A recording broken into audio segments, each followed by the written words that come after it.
여러분 반갑습니다. 방문각 공무원 행정법의 강성민 변호사입니다. 자, 2024 시즌 새로운 커리를 앞두고 여러분께 어떻게 보면 굉장히 부담스러우실 과목 중에 하나죠.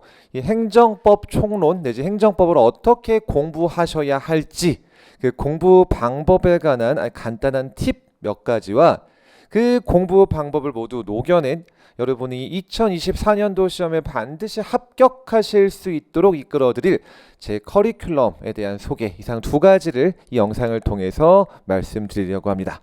자, 그 전에 제 소개 먼저 간단하게만 드리면은요. 저는 대학에 입학할 때까지만 해도 제가 법과 관련된 어떤 공부를 한다든지 아니면 더 나아가서 법 공부한 거 가지고 밥 벌어 먹고 살 줄은 전혀 예상하지 못했습니다. 저는 그냥 사회과학 계열을 공부하고 싶었을 뿐이었어서 대학에 입학할 때는 사회학과로 입학을 했었는데요. 우연찮은 계기로 이제 법학과 수업을 한번 듣게 됐는데 너무 적성에 잘 맞더라고요. 뭔가 이 논리적으로 딱딱 떨어진다든지 또는 이게 배웠을 때 당장 내가 일상생활에서 써먹을 수 있는 지식을 배우는 거구나. 어디 가서 호구 사기당하지는 않겠구나. 내가 법을 좀 알아야. 이런 여러 가지 생각들이 막 같이 종합적으로 작용하면서 너무나 법을 재밌게 공부하게 됐고 그래서 대학에서 법학과를 복수 전공해서 졸업을 했고요. 대학원 석사과정까지 진행했다가 실무가가 돼야겠다라는 생각하에 로스쿨에 진학을 해서 변호사 시험에 합격 후 변호사로 활동하다가 잠시 동안 로펌에 소속돼 있다가요. 생각했던 것과는 너무 좀 안 맞더라고요. 이 송무 활동이 그렇게 재미가 있지 못해가지고 이 오랜 기간 동안 제가 다양한 학원이나 이런 데서 잠깐씩 뭐 강사라든지 개인 과외라든지 이렇게 누군가에게 제 지식을 전달해 주면서 이렇게 학습에 도움을 드린 경험이 적지 않게 있었는데 그게 너무 잘 맞아가지고 이제 재작년이죠. 2022년도까지는 우리 방문각 학원 바로 옆에 있는 타 학원에 있다가 작년도부터 우리 방문각 공무원에 새로 합류하게 돼서 그 이후로 열심히 우리 학원에서 행정법을 관련된 지식을 여러분께 전달드리면서 여러분의 합격을 돕는 일을 하고 있습니다. 자, 그러면은 제 소개는 간단하게 이 정도로 하나만 더 드릴게요. 간단하게 마칠 뻔했네요. 자, 근데 여러분 제가 이렇게 굉장히 오랜 시간 법을 공부한 것처럼 이렇게 커리어만 놓고 봤을 때는 꽤나 뭔가 법 공부 좀 많이 한 것처럼 보이잖아요. 근데 이 오랜 세월 제가 법을 공부하면서 제일 싫어했고 너무 재미없어 했고 진짜 이것 때문에 내가 대학 졸업 못하는 거 아니야? 라고 걱정했던 과목이 여러분 정말 아이러니하게도 뭘까요? 감이 오시죠? 네, 행정법입니다. 너무 싫었어요 진짜.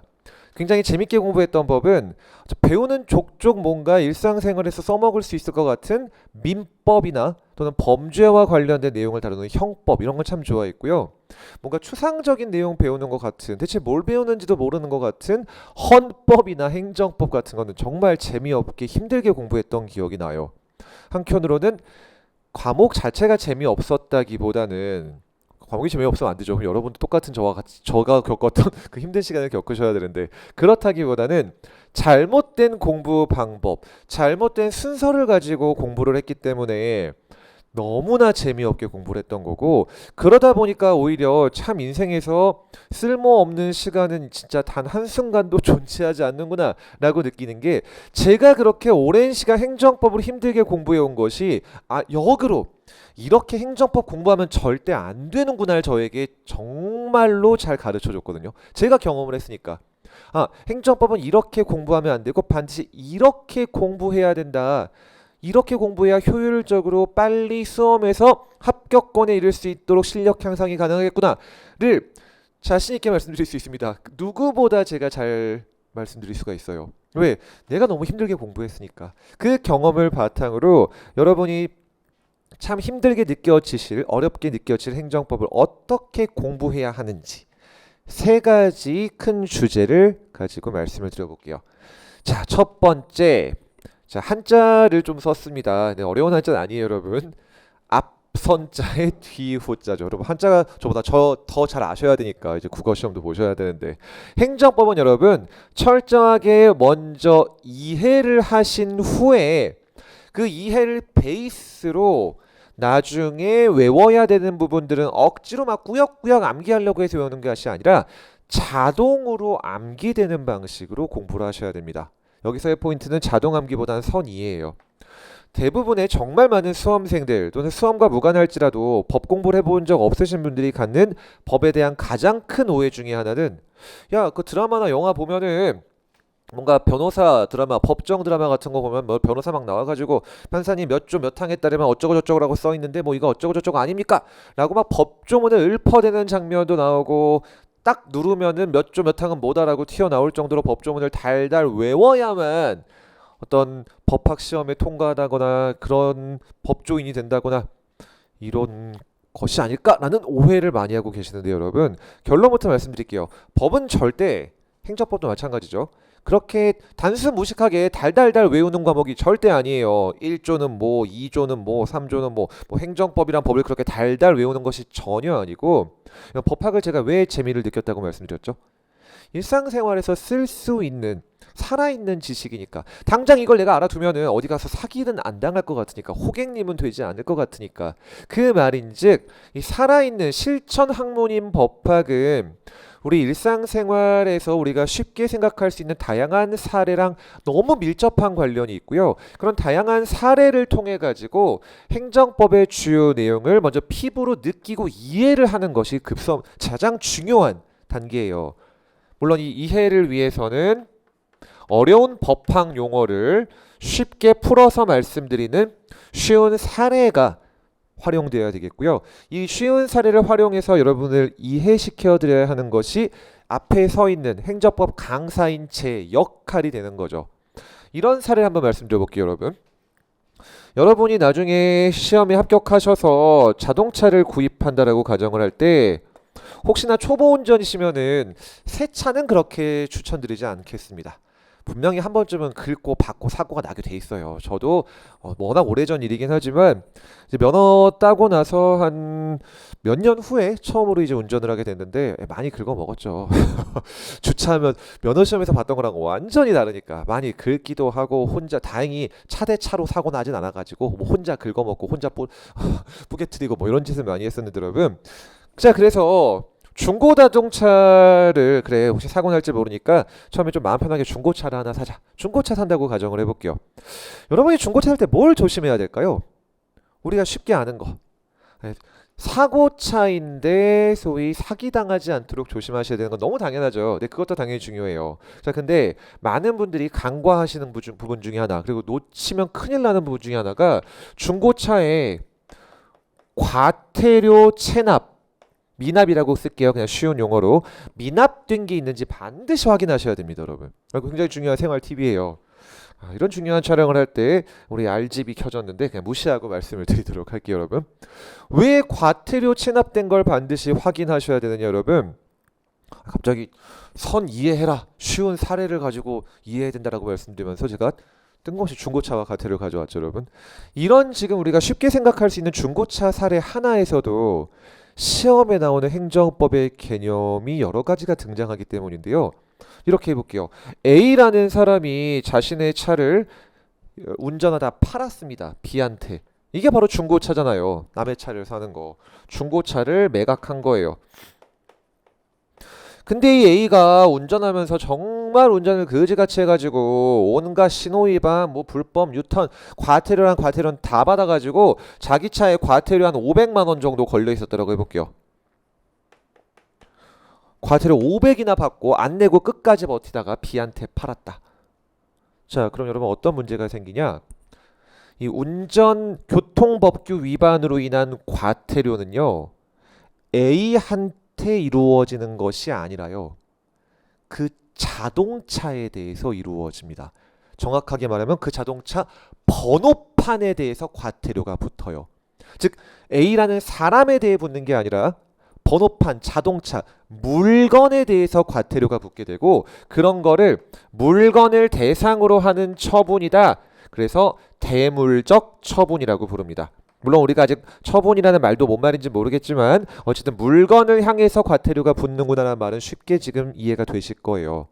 자, 그 상태에서 B가 A로부터 그 자동차를 넘겨받으면 여러분, 과태료가 어디에 붙어 있다고요? A한테 붙어 있는 게 아니고 A의 자동차 그 번호판에 붙어 있는 거예요. 그럼 과태료도 어떻게 될까요? 같이 B한테 따라오는 거예요. 그 말인즉 여러분이 중고차를 사셨는데 내가 깜빡 잊고 확인을 안 하고 과태료가 붙어있는지 확인 안 하고 샀는데 어느 날 보니까 집에 과태료 빨리 내라라는 통지서가 날라올 수 있다는 겁니다. 왜? 여러분이 이제 차 주인이 됐잖아요. 물건의 주인이 됐잖아요. 그럼 물건의 주인인 이 사례에서는 B가 과태료를 납부해야 되게 되는 거예요. 지금 이거 제가 촬영하는 날짜가 23년도 6월 하순경인데요. 지지난주였나 지난주에 포털 녹색 창이죠. 예, 네이버 포털 기사 메인 화면에 뜬 기사기도 했어요. 반대로 자동차를 판 사람이었는데 자동차를 산 사람이 아니고 판 사람이죠. 이 자동차를 산 양반이 명의 이전을 안 한 채로 번호판에 대한 소유 명의를 넘겨받지 않은 채로 자동차 가지고 온갖 법이란 법은 다 위반한 거예요. 번호판이 안 넘어갔는데. 그럼 과태료는 누구한테 가냐? 전부 다 이 양반한테 옵니다. 번호판의 소유주한테 오니까. 왜? 과태료 같은 건 물건을 향한 처분이지 사람을 향한 게 아니니까. 이런 걸 대물적 처분이라고 하는 거고, 따라서 나한테 판 놈이 법을 위반한 사실이 있었고 나 산 사람은 전혀 법을 위반한 사실이 없었다 할지라도 그 물건을 내가 산 이상 물건에 붙어있는 과태료도 모두 다 따라오는구나. 이런 걸 대물적 처분이라고 부르고, 교과서적으로는 제재 처분의 효과 또는 제재 처분의 사유는 영업 양도 이후에도 양수인에게 모두 승계된다. 이렇게 어려운 말로 표현을 합니다. 제가 지금 교과서에 나오는 대법원 판례의 문장 그대로 한번 읽어본 거거든요. 제재 처분의 사유 또는 제재 처분의 효과는 양도 양수인 간의 영업 양도 양수 계약이 있은 후에도 대물적 처분의 성질에 따라 양수인에게 그대로 승계된다. 이렇게 법을 공부하면 여러분 이만큼 재미없는 과목이 있을 수가 없습니다. 말이 너무 어렵잖아요. 법학 과목의 또는 전공 과목의 특징이기도 하죠. 이 어려운 말. 이 어려운 말을 읽어드리면서 여러분 아셨죠? 이런 거 대물적 처분은 승계됩니다. 이딴 식으로 강의하면 정말 최악의 강의가 되는 거. 그럼 강의를 왜 들어요? 그냥 내가 혼자 책을 읽는 게 낫지. 이런 어려운 개념을 쉬운 말과 그 쉬운 말을 녹여낸 쉬운 사례를 통해 가지고 여러분이 적어도 행정법 1도 모르는 상태에서 혹시 영상을 보셨다 할지라도 과태료가 대물적 처분이구나라는 개념 하나 나실 거예요. 이것도 기억 못해도 좋아요. 중고차 살 때는 과태료 붙어 있는지는 꼭 확인해야겠구나. 왜? 내가 모르고 샀다가는 내가 차 소유주가 되는 순간 과태료가 나한테 붙으니까. 라는 개념 하나만 기억하셔도 시험에 출제되는 대물적 처분과 그 다시 제재 처분의 승계라는 어려운 주제 중에 핵심 내용을 벌써 하나 배우신 거예요. 이렇게 이해를 하는 게 가장 중요한 행정법 공부의 첫 단추가 되는 것입니다, 여러분. 자, 그럼 오케이. 이해에 대한 설명은 끝났네요. 그럼 이해가 되면 자동으로 그냥 암기가 될까요? 그렇지 않죠, 여러분. 지금 제가 이 쉬운 사례 하나 말씀드렸지만 여러분이 영상 보신 후에 며칠 지나면은 한 반은 까먹으실 거예요. 당연히 그렇죠. 왜? 우리 사람은 기억력에 한계가 있는데. 그럼 어떻게 자동으로 암기가 된다는 소리냐? 자, 행정법 공부 또는 고시 공부에 있어서 가장 중요한 네 글자. 반복 회독을 하셔야 돼요. 역시 회독이라는 말이 대체 뭔 말이야? 처음 보는 단어다 하시는 분도 계실 텐데요. 이 소위 고시 바닥에서 쓰는 독특한 용어죠. 책을 처음부터 끝까지 한번 읽어보는 거. 즉 한 사이클을 돌려서 내가 이 책을 한 번 다 공부했다. 행정법을 내가 처음부터 끝까지 한번 봤다. 이런 걸 회독한다라고 보통 표현을 해요. 그럼 이 방대한 양의 행정법, 이 양이 많은 건 사실입니다. 그럼 어떻게 외워야 하느냐? 여러 번 읽어봐야죠. 반복 회독 말곤 답이 없어요. 여러분이 2023년 7월달 대개강 시즌에 맞춰서 공부를 시작한 데가 하시고 이후에 2024년도 4월 초쯤에 9까지 9급 시험이 치러지겠죠. 자, 순 공부하실 수 있는 시간이 실질적으로 몇 달인가요? 7, 8, 9, 10, 11, 12, 1, 2, 3 9달 정도, 길어봐야 9달 반에서 10달 정도의 시간을 공부하실 수 있는 거예요. 이 9달 공부하고 근데 합격을 하셔야 되거든요. 충분히 합격할 수 있고요. 그럼 9달 동안 행정법 그냥 한 권의 교재라고 할게요. 저에게 제 커리에 있어서 가장 중요한 거는 개념 기본서 하나니까. 그 한 권의 교재를 몇 번 봐야 될까요? 9달 동안이니까 한 절반 정도 봐서 4번, 5번? 절대 아니죠, 여러분. 9달 동안 10회독 이상을 하셔야 돼요. 10번 넘게 읽어본다 그 말이에요. 이게 그리고 가능해요. 왜? 뒤에서 보시겠지만 제 커리큘럼과 같이 한번 설명을 드려보면은, 자, 7월 달에 개강한 제 첫 번째 레벨 1 강의는 64시간 2달 동안 진행이 될 거예요. 말 그대로 스타트하는 레벨 1 강의죠. 64시간에 걸쳐 진행이 될 겁니다. 이렇게 1회독을 마치시게 된 거죠. 한번 읽어본 거예요, 이제. 너무 어려운 법률 용어 판례 뭐 하나도 모르는 개념이었지만, 그래서 64시간이라는 긴 시간을 투자해서 한번 1회독을 돌리신 거죠. 길다고 말씀드렸지만 다른 일반적인 강의에 비하면 거의 절반 가까운 시간, 정말 콤팩트하게 요약해드리는 시간이에요. 절대 늘어지는 강의를 선택하시면 안 됩니다. 뒤에서 또 설명드리겠지만. 자, 이제 그럼 한 번 봤으니까 끝났냐? 절대 그렇지 않죠. 매우 아쉽게도 64시간 동안에 걸쳐서 내가 힘들게 1회독을 완료했지만 다시 9월달 돼서 딱 책을 핀다. 2달 전이었던 7월 딱 개강 시점에서 봤던 책의 1페이지, 뭐 15페이지 반도 기억 안 날 거예요. 반 정도 기억나면 굉장히 잘하신 거예요. 그럴 수밖에 없어요. 한 번 본 거 가지고 기억이 오래 날 수가 없습니다. 그럼 어떻게 하죠? 또 봐야죠. 9월, 10월 동안 레벨 2 과정에서 또 볼 거예요. 제 커리 기준으로는. 근데 이땐 기출문제를 병행할 거기 때문에 더 짧은 시간, 36시간 만에 볼 겁니다. 아니, 어떻게 더 짧아질 수가 있죠? 64시간 만에 한 번 봤는데 왜 36시간 만에 또 볼 수 있죠? 이제 두 번째 본 거니까. 처음 보실 때는 모든 게 새롭고 낯설기 때문에 제가 조금 더 디테일하게 설명드려야 되고, 그러다 보니까 진도가 더 빨리 나갈 수는 없게 되는 건데, 적어도 두 번째 보시면 적어도 반은 기억할 거라 그랬잖아요. 아니, 반도 못해도 좋아요. 한 40%는 기억날 거기 때문에 처음 볼 때와 비교했을 때는 시간이 줄어들 수밖에 없습니다. 적어도 한 번은 읽어 본 거니까. 그럼 다음에 세 번째 3회독을 한다라고 해볼게요. 시간이 어떻게 될까요? 더 줄어들겠죠. 이렇게 매 회독 때마다 걸리는 시간은 필연적으로 줄어들 수밖에 없고, 그러다 보니까 내가 처음 1회독 할 때는 2달이라는 시간이 걸렸지만 나중에는 한 달, 뭐 3주, 2주 이렇게 시간이 점점점 줄어들 거기 때문에 9달이라는 시간으로 10번 넘게 볼 수가 있게 되는 거예요. 가장 마지막 단계인, 예를 들어 내년도 4월 국가직 시험이 언제 치러질지 모르겠지만 뭐 4월 8일 토요일이라고 해볼게요. 제 마음대로. 그럼 4월 7일 금요일 날 뭘 공부해야 될까요, 여러분? 4월 8일 날 시험 보는데. 공부하는 게 의미가 있을까요? 너무 큰 의미가 있죠. 하루 전날인데 더 큰 의미가 있죠, 여러분. 왜? 학교 시험, 중간고사, 기말고사 보셨던 거 생각해 보세요. 전날 공부 열심히 하면은 다음날 어떻게 되죠? 시험 그대로 나오죠. 아니, 당장 시험이 오후에 있다. 그럼 그 시험 날 아침에 공부하면은 그날 오후에 볼 시험에 나올 수 있잖아요. 마찬가지예요. 이 공시의 행정법도 양이 많다일 뿐이지, 여러분이 최종적으로 지향해야 될 바는 시험 하루 전날 내가 4월 7일 날 딱 3시간 투자해서 1회독한다 를 목표로 하셔야 돼요. 이게 가능해요. 진짜 여러분, 저도 수험생이었으니까, 제가 3시간 만에 1회독 했었으니까, 정확히 대여섯 시간 만에 헌법, 행정법 2권을 모두 클리어 했었거든요. 제가 대단해서 그게 가능한 게 아니고, 커리큘럼을 충실하게 따라오셔서 단기 합격하신 모든 분들은 이걸 성공하신 분들이에요.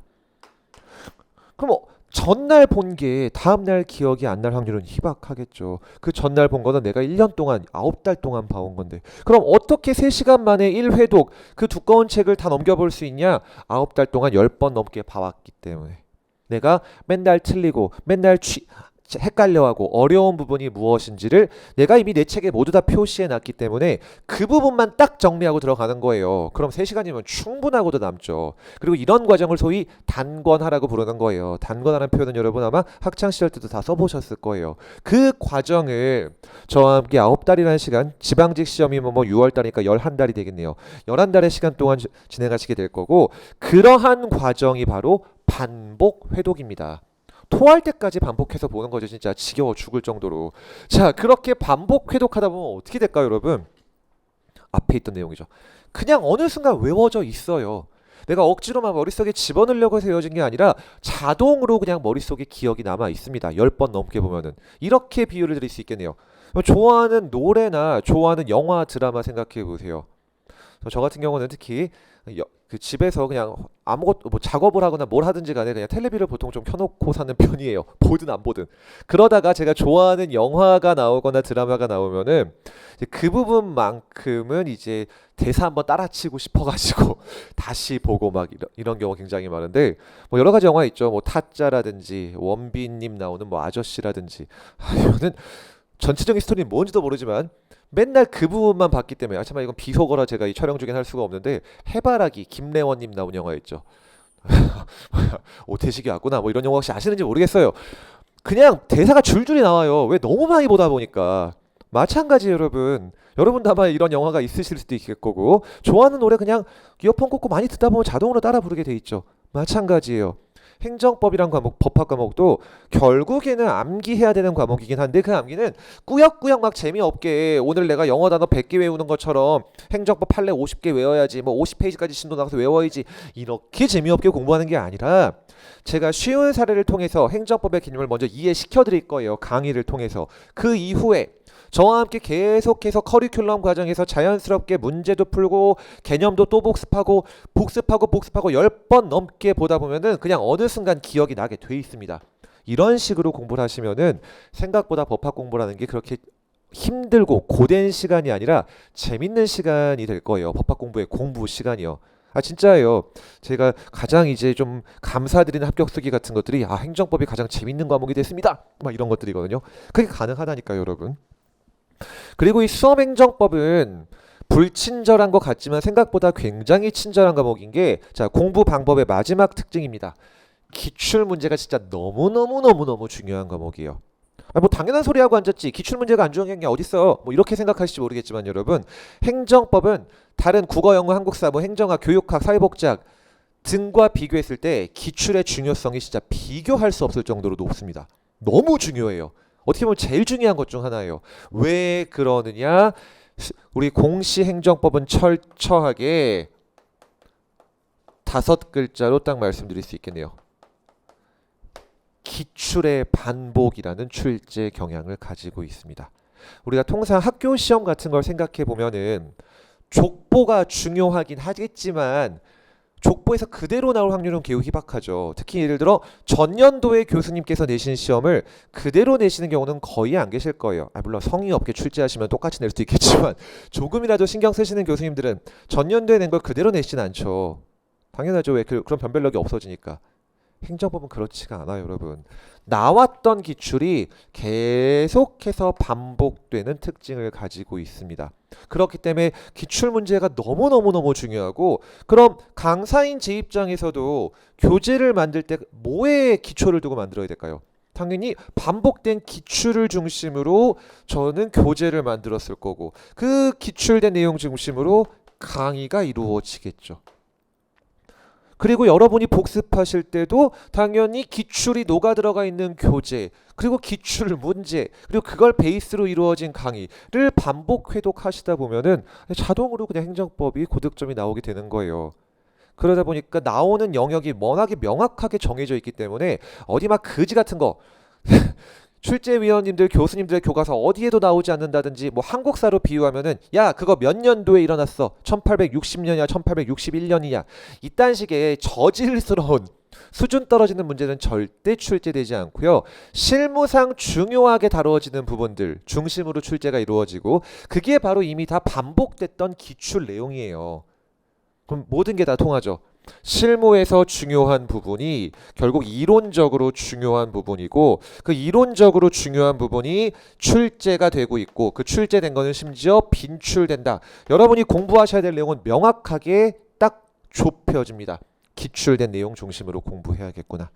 그래서 이론 강의도 기출과 연계돼서 당연히 기출 베이스로 한 교재를 통해 이루어지고, 제 강의도 마찬가지고, 여러분이 복습하실 때도 마찬가지가 되는 거예요. 자, 길게 설명을 드렸는데요. 그럼 제목만 한번 다시 읽어볼게요. 행정법은 어떻게 공부하셔야 된다고요? 절대 단순 무식 암기가 아닙니다. 제가 최대한 쉬운 말과 쉬운 사례를 통해서 여러분이 행정법에 쉽게 접근하실 수 있도록, 핵심 개념을 이해하실 수 있도록 도와드릴 거예요. 여기는 철저하게 제 역할이에요. 여러분이 이해하시도록 도와드리는 거는. 그리고 또 하나 제가 해드릴 수 있는 역할은 9달이라는 커리큘럼을 통해서 여러분이 자연스럽게 반복 회독을 하실 수 있도록 도와드리는 거죠. 이것도 제 역할이네요. 그리고 반복 회독해야 될 내용은 당연히 기출 문제와 기출이 녹아 들어가 있는 교재가 되는 거고, 그 과정 속에서 여러분은 자동으로 행정법에 출제되는 모든 내용들을 암기하실 수 있게 되는 거예요. 말씀드려놓고 보니까 전부 다 제 역할인데 여러분이 하셔야 되는 역할은 뭐죠 그럼? 커리큘럼을 믿고 잘 충실하게 따라오시는 거죠. 따라오는 것도 솔직히 쉬운 일이 아니거든요. 9달이라는 시간이 짧은 것 같지만 한 사람 한 사람 입장에서 보면 그렇게 짧지만은 않아요. 중간에 슬럼프도 있을 수 있고 공부 더럽게 하기 싫은 날도 있을 수 있고 여러 가지 외부 변수가 존재하는 상황에서 9달이라는 시간 동안 기계처럼 공부하는 건 정말 쉬운 일이 아니긴 합니다. 근데 그거를 꼭 극복하시고 잘 커리큘럼을 따라오셔야 하는 것이 여러분의 유일무이한 미션이 되는 거고요. 그거를 성공하시면 합격하실 수 있게 되는 거예요. 자, 오늘 제가 설명드리고 싶은 내용 중 첫 번째였던 공부 방법에 대한 소개는 여기까지 하도록 하고요. 그럼 이 방법을 녹여낸 제 넥스트 레벨 행정법 커리를 말씀드려보도록 할게요. 자, 왜 넥스트 레벨이라고 이름 붙였냐? 말 그대로 좀 기존의 노량진 강의 등과는 좀 레벨이 다른 강의를 한번 해보고 싶었습니다. 자, 단순히 책을 읽어주는데 그치는 강의. 그냥 어려운 법학 용어를 읽어보고, 아시겠죠? 혼자 그냥 막 진행을 하는 거죠. 아니, 이 용어 자체가 뭔 말인지도 모르겠는데 그냥 강사가 혼자 읽더니 알겠죠 하고 넘어간다. 그런 강의가 아니라. 또 내가 설명을 들었는데 왜 이해를 못 하시나요? 이해하셔야지쯤 했으면은 이해와 암기를 여러분에게 맡기는 강의도 아니고 처음부터 강조드렸던 거죠. 일상 용어로 일부러 제가 수업 중에 좀 상스러운 말도 많이 써요. 일부러 센 말도 많이 쓰고. 왜? 그래야 익숙한 용어니까. 고리타분하다기 좀 그렇지만 어려운 법학 용어는 쉬운 말과 쉬운 사례를 통해 먼저 행정법을 이해한 후 그 다음에 어려운 용어에 적용시키는 거지, 어려운 용어가 먼저 공부 대상이 되어서는 안 돼요. 쉬운 말과 쉬운 사례를 통해 이해한 다음 어려운 용어를 읽어보면서 이 더럽게 어려운 말이 이런 말이구나, 이 순서로 접근을 하셔야 되는 거예요. 자, 두 번째, 좀 거창하게 붙였죠. 여러분 인생의 넥스트 레벨, 다음 인생의 장인 합격을 열어드릴 강의다. 자, 여러분 반복 회독이 그렇게 중요하다고 계속 강조를 드렸는데, 자, 두 가지를 한번 생각해 볼게요. 반복 회독이 중요하다 계속 강조드리잖아요. 이게 합격에 이르는 유일한 길이거든요. 반복 회독이. 그럼 여러분에게 두 가지 옵션이 있다라고 가정을 해볼게요. 옵션 1번, 128시간 동안 4달에 걸쳐서 무언가 정말 방대한 양의 행정법 이론을 하나도 안 빼놓고 정리하는 강의. 두 번째, 64시간 동안 2달에 걸쳐서 한 바퀴 돌리고 그 다음 나머지 36시간 동안 또 돌리고 24시간 동안 또 돌리고 3회독하는 강의. 벌써 감이 오시죠 여러분? 넉 달 동안 한 번 보는 강의와 넉 달 동안 3번 볼 수 있는 강의를 선택하라면 어떤 걸 선택해야 될까요? 이걸 고르셔야 되는 거예요. 이건 진짜 제 강의여서가 아니라 정말로 먼저 수험 생활을 경험한 입장에서 진심으로 드리는 말씀이에요. 법학 공부는 요거 말고는 합격하는 방법이 없어요. 여러분 혹시나 어떤 학원 마케팅 등의 일환으로 이런 광고를 하는 데가 있으면은 다 사기입니다. 이거 한 번만 보면 모든 게 정리가 된다. 이거 한 번만 보면 완벽하게 암기가 된다. 뭐 행정법 고득점에 이르는 최단 쇼트컷이 있다. 한두 달이면 끝난다. 다 구라고 뻥이에요. 말이 안 돼요. 한 번만 보고 암기할 수 없고, 뭐 진짜 초천재 정도 되면 모르겠지만 저의 경험상으로도 한 번만 본 거 가지고는 절대로 이해 암기가 되지 않습니다. 사람인데 2달 동안 제 아무리 열심히 공부해도 다시 처음으로 돌아가서 책 피면 부터 먼저 나와요. 제 경험이에요. 그렇지만 그걸 꾸역꾸역 참고 다시 이어서 반복 회독을 해야 되는 거고, 다만 잘 기억 안 나더라도 아까도 말씀드렸지만 절반은 기억난다 그랬잖아요. 한 번 본 거니까. 이렇게 시간 줄여서 여러 번 보다 보면 어느 순간 기억이 난다니까요. 그런데 이렇게 길고 늘어지는 강의를 들으면은 언제 반복 회독을 하고 앉았고, 64시간 동안 들어도 앞에 내용이 절반 가까이 까먹는데 128시간 동안 들으면 앞에 내용이 뭐 기억이 나는 게 있겠습니까? 넉 달이 지났는데 한 학기가 끝난 건데, 학기로 따지면은. 반복 회독에서 제일 중요한 거는 길고 늘어지는 장황한 커리가 절대 아니고요. 반복 회독에 최적화된 슬림한 커리예요. 물론 슬림만 하면 안 되죠. 시험에 나오는 모든 내용을 담고 있어야 되죠. 제가 말하는 슬림은 당연히 모든 내용을 담고 있으면서도 그러면서 이렇게 빨리 끝낼 수 있는 컬이에요. 그럼 말할 거가 없죠. 당연히 슬림하고 컴팩트하면서도 반복 회독을 가능히 한 이런 컬이를 선택해야겠죠. 그럼 이런 컬이가 구체적으로 어떻게 구성되어 있느냐? 자, 먼저 레벨 0 입문 강의가 있는데요. 이거는 선택 컬이에요. 현재 지금 제가 촬영하고 있는 5월, 6월 달 동안 진행되고 있는 강의인데 오직 초시생들을 위해 꼭 초시생들이라고 할 수는 없겠네요. 그러니까 행정법을 처음 공부하시거나 공부하기에 따라도 정확한 이해 없이 아까 말씀드린 잘못된 공부 방법 그냥 드립다 외우는 식으로 공부했던 분들을 위해서 행정법의 가장 핵심이 되는 내용을 이해하실 수 있도록 만든 32회짜리 짧은 강의입니다. 다만 필수적으로 선택하셔야 되는 과목은 아니고요. 가장 메인이 되는 필수 컬이 첫 번째는 레벨 1 기본 이론. 말 그대로 써 있는 건 기본 이론이지만 시험에 나오는 모든 이론을 정확히 64시간 동안 정리하는 강의가 됩니다. 7월, 8월 2달간 진행이 될 거예요. 그래서 혹시 이 기본 이론 강의가 개강하기 전에 패스 등을 구입하셔서 시간 여유가 조금 있으시다면은 좀 부담되니까 좀 더 슬림한 거 조금 더 컴팩트한 거 먼저 들어볼까 하시는 분들께서는 선택 컬이로 입문 강의를 수강하셔도 좋고요. 또는 행정법을 공부한 적이 있으시지만 내가 그동안 잘못된 공부를 한 것 같다. 내가 진짜 이번엔 제대로 한번 행정법을 공부해 봐야겠다 하시는 분들께서도 기본 이론 개강하기 전이라면 입문부터 시작하시는 것도 방법이 될 수 있을 거예요. 근데 그런 것이 아니라면은 기본 이론부터 시작을 하셔야 되고 이건 무조건 들으셔야 됩니다. 자, 그럼 7, 8월이 끝났네요. 더운 여름이 끝났죠. 9월도 덥겠지만. 자, 그럼 이제 9월 달에 뭘 해야 되느냐? 여러분, 기출 문제가 그렇게 중요하다고 강조를 드렸는데 그럼 기출을 빨리 시작해야 될까요? 늦게 시작해야 될까요? 최대한 빨리 가야죠. 9월부터 바로 진도별 기출 과정이 시작됩니다. 근데 또 문제만 푸냐? 절대 그렇지 않죠. 개념이랑 기출이 동시에 나가요. 왜? 반복 회독해야 되니까. 요거 한번 열심히 봤다라고 해서 행정법 전체를 절대 이해하지 못합니다, 여러분. 제 경험상으로는 최소한 3회독 정도 됐을 때 비로소 이게 이 말이구나 보이기 시작해요. 혹시나 진짜 좀 센스 좋으신 분들은 2회독 때부터 뭔가 보이실지 모르겠지만 통상적으로는 3회독 과정 정도는 가야 이제 이게 이 말이구나 좀 보이기 시작합니다. 계속 반복해야죠, 그럼. 그래서 반드시 필수로 당연히 들으셔야 되는 컬이가 되는데 자, 강의 시간 회차가 좀 늘어나죠. 72시간. 아니 뭐야, 아까 말하기는 회독할수록 시간이 줄어든다면서 한번 봤던 거니까. 근데 왜 늘어나? 여러분, 늘어날 수밖에 없죠. 레벨 2는 둘로 쪼개지거든요. 레벨 2-1 개념 2회독. 개념 강의 다시 한번 들어가요. 몇 시간? 36시간. 그 다음 이제 기출 들어가야죠. 레벨 2-2 진도별 기출풀이.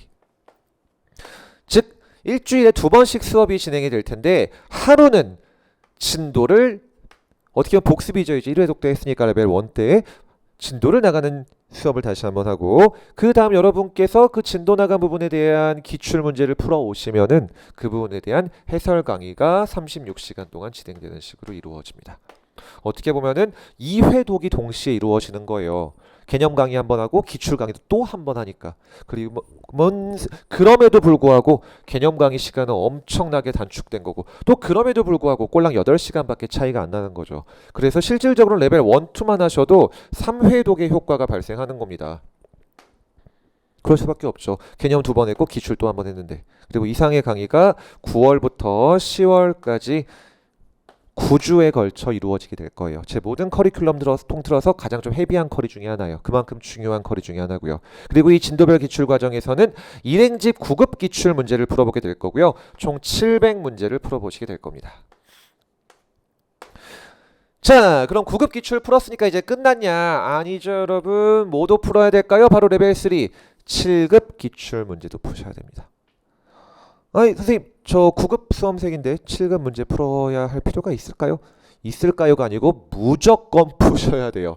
필수예요, 필수. 아니 물론 혹시 공부를 늦게 시작하셨거나 이 과정에서 좀 어떤 슬럼프 등으로 인해 가지고 10월을 많이 도과한 상태에서 여기에 걸려 있으신 분들이라면 어쩔 수 없이 생략하셔도 좋겠지만 그렇지 않으면 준필수라고 할까요? 반드시 들으셔야 돼요. 왜? 최근에 여러분 구급시험 난도가 굉장히 향상됐거든요. 그러다 보니까 9, 7급에 있어서의 행정법 시험의 문제 차이가 거의 없다라고 보시면 돼요. 9급에 나오면 7급에도 나오고 7급에 나오면 9급에도 나옵니다. 이미 고정화된 출제 경향이자 패턴이에요. 반드시 여러분은 일행직, 국가직, 지방직의 7급 문제도 풀어보셔야 되고 우린 28회 7주간의 기간 동안 500문제를 풀어보시게 될 거예요. 이렇게 하면은 11, 12월 달까지 즉 2023년 동안에는 개념 강의 2번 가고 기출 강의 2번 최소 강의로만 4회 독이 이루어지게 되는 거죠. 동시에 기출 문제 1200개를 풀었고 자 이제 그럼 2024년도가 밝았겠네요. 자 그럼 어떤 커리가 진행되냐? 레벨 4 커리. 자 지우고 말씀을 드려볼게요. 레벨 4는 뭐 하는 컬이냐? 일단 결론부터 말씀드리면 선택 컬이에요. 즉 필수는 아니다 그 말이죠. 들으시면 매우 좋지만 안 들으셔도 이것 안 들어서 내가 합격에 할 걸 불합격한다든지 뭐 그런 것까지는 아닌 거. 근데 들으시면 합격 확률이 훨씬 더 높아지는 그런 선택 컬이. 어떤 걸 풀 거냐? 아 또 기출이에요. 이 기출 안 끝났어요 아직 여러분. 다만 이제 1200문제나 풀었으면은 국가직 지방직 시험은 더 볼 기출 문제가 없습니다. 다 봤으니까. 그럼 이제 뭐 봐야 되냐? 일행직 이외의 직렬들. 예를 들어 국회직이라든지 소방 또는 소방 간부라든지 소방 간부가 특히 문제가 좋아요. 아니면 뭐 군무원이라든지 이런 직렬의 기출 문제를 통해서 아직 일행직에선 기출되지 않았지만 야 이렇게도 나올 수 있겠구나 하는 빈 칸을 메꿔가는 기출문제 풀이 과정을 진행하셔야 돼요. 왜 이 과정이 선택이지만 수강하셨을 때 합격 확률이 훨씬 더 높아진다라고 말씀드리냐면은 국회 소방간부 군무원에서 나온 문제들이 일행직에서도 나오는 경우가 최근에 너무 많아요. 가장 대표적인 예로 작년 시험이었죠. 소방간부 시험이 1월 달에 통상 치러지거든요. 그럼 소방간부 시험은 오지선다예요. 근데 소방간부에서 나온 그 오지선다 시험이 진짜 컨트롤 CV 한 것처럼 작년도 국가직 구급시험에 그대로 등장했습니다. 오지선다인데 우리 국가직 시험은 사지선다죠. 선지 하나만 빼가지고. 아마 같은 교수님이 분명히 출제하신 걸로 보여요. 그렇지 않고 너무 똑같거든요. 이런 것들이 근데 여러분 은근히 꽤 있어요. 군무원 시험에 일행직에서 한 번도 기출 안 된 내용인데 군무원에서만 기출됐던 게 어느 날 갑자기 일행직에 기출된 것도 있고 마찬가지로 국회직에서만 기출됐던 것이 일행직에서 어느 날 갑자기 등장하는 적도 있습니다. 당장 작년 지방직 구급시험에도 그런 문제 하나 있었어요. 10년 전에 국회직에 나왔던 문제인데 일행직에서 한 번도 안 나왔고 작년 지방직 구급시험에 처음 나온 것도 하나 있거든요. 이런 것들이 적지 않기 때문에 1월 한 달간은 정말 슬림하죠. 12번, 12시간이에요, 꼴랑. 이거 인강으로 들으시면서 배속 활용해서 들으시면은 뭐 10시간이 뭐야? 8시간, 9시간 정도면 다 듣죠. 그리고 이미 이제 영상을 여기까지 보신 분들이시면 아시겠지만 제가 말이 그렇게 빠르고 막 못 알아들을 그런 말이 아니기 때문에 제 강의는 통상 1.5배속에서 2배속 사이로 들으시더라고요. 수강생들께 2배속은 솔직히 대단하신 것 같아요. 제가 말한 거지만 저도 2배속으로 보면 잘 못 알아듣겠던데 이렇게 보시는 분들이 계시거든요. 어쨌든 엄청나게 짧은 시간 동안 일행직 이외의 기출문제를 300문제를 정리하시게 될 거예요. 그리고 아직 정확히 정해지진 않았지만 작년의 커리큘럼에 비추어 봤을 때 대충 1월 달쯤부터 되면은 여기 적어 놓진 않았지만 이와 별도의 요약 강의가 진행될 겁니다. 그러니까 개념 요약 강의죠. 반복 회독이 그렇게 중요하다고 했는데 개념 레벨 1 그다음 2-1을 딱 2번만 보고 오기 너무 아쉽죠. 훨씬 더 진짜 이제 어느 정도 여기까지 오신 분들이라면 벌써 5회독 하신 거잖아요. 레벨 3, 4까지 보면은 어느 정도 내공이 쌓이셨음을 전제로 굉장히 스피디하면서도 중요 내용은 모두 다 다루는 요약 강의가 진행이 될 거고요. 전체 커리, 행정법 전체를 아우르는 요약 강의면서도 맥시멈 한 20시간 안쪽, 짧으면은 한 15시간 내외로 완료가 될 거예요. 15시간이면은 자, 배속 활용하면 이틀입니다. 이틀. 딱 이틀 수강하시는 거로 행정법 전체 한번 훑어볼 수 있다 그 말이에요. 이런 요약 강의가 1월 달부터 국가직, 지방직 시험 치러지는 시간까지 계속 반복이 될 거예요. 그래서 여러분은 개념 정리를 다시 한번 빠르게 한번 강의를 통해서 하고 싶으면은 1월 달부터는 요약 강의를 활용하시는 것도 방법이 되겠죠. 자, 이제 그럼 1월도 지났네요. 이제 그럼 시험이 4월 달에 치러지니까 진짜 이제 코앞에 남겨져 있는 2월, 3월 딱 2달 남아 있는 상황인데 국가직 시험 기준으로 했을 때 이제 뭘 공부해야 되냐? 네, 아직도 기출이 끝나지 않았습니다. 진짜 이제 실전이다 생각해서 2월 한 달 동안은 전범위 기출 문제를 풀어보시게 될 거예요. 4주간에 걸쳐서. 지금까지 보신 레벨 2, 3, 4는 모두 진도별이에요. 여러분이 8주, 9주, 7주, 4주라는 시간을 그 시간으로 전체 진도를 쪼갠 다음에 이번 주 차에는 진도 어디서부터 몇 페이지까지 공부하신 후 문제 풀어보는 식으로 이렇게 진도별로 기출을 풀어보신 거라면은 이제 전범위가 되는 거죠. 진짜 실전 연습이 여기서부터는 느낌이 많이 달라지게 돼요. 전범위가 들어가게 되면은 이 전범위 풀이 과정을 통해 가지고 여러분의 약점을 파악할 수 있게 되고 필수죠. 이거는 반드시 들으셔야 돼요. 내 개념 정리 또는 어떤 문풀 과정에서 빵꾸 난 부분들을 이 전범위 풀이 과정을 통해서 2월 한 달 동안 해결을 하셔야 됩니다. 그럼 이제 진짜 시험 바로 코앞에 한 5, 6주 앞둔 3월부터 시험 직전까지 뭐 해야 되냐? 네, 저와 함께 파이널 정리를 들어가셔야 되죠. 네, 개념 요약 강의는 계속 아까 1월 달에서부터 시작한다라고 말씀을 드렸죠. 계속 진행이 되고 있을 거고 실전 동형 모의고사를 통해 가지고 정말 최근의 출제 경향을 그대로 녹여낸 저의 어떻게 보면 혼이 담긴 정말 저를 갈아 넣어 만든 그런 양질의 모의고사 문제를 통해서 실전 연습을 하시게 될 거예요. 잠깐 제 자랑이긴 하지만 올해 2023년에 치러진 국가직 지방직 시험에 있어서 제 모의고사에서 커버하지 못한 내용은 없다라고 보시면 돼요. 정말 많이 적중했습니다. 그러니까 그대로 나온 문제도 너무 많고요. 그런 양질의 문제를 통해 마지막 파이널 점검과 정리를 3월달 동안 진행하시게 될 거고 그리고 이제 4월달에 여러분이 시험장에 가셔서 합격을 하셔야 하겠죠. 이렇게 7월달부터 시험 직전까지 꽉 차 있는 너무 많아가지고 차마 적을 수도 없었던 요약 정리 커리까지 있죠. 꽉 차 있는 커리를 저와 함께 하시게 될 거고요. 자, 그럼 마지막 하나 있는 거 더 있죠. 레벨 A 올이에요. 올. 말 그대로 전부 다 할 때 그 올. 올 시즌 하프 모의고사가 7월 대개강인 기본이론 개강과 함께 시작될 겁니다. 여러분 기출 문제가 그렇게 중요하다. 문제풀이가 너무 중요하다고 계속 강조를 드리는데 이건 기본이론 때부터 문제풀이를 해야죠. 없으면 서운하죠.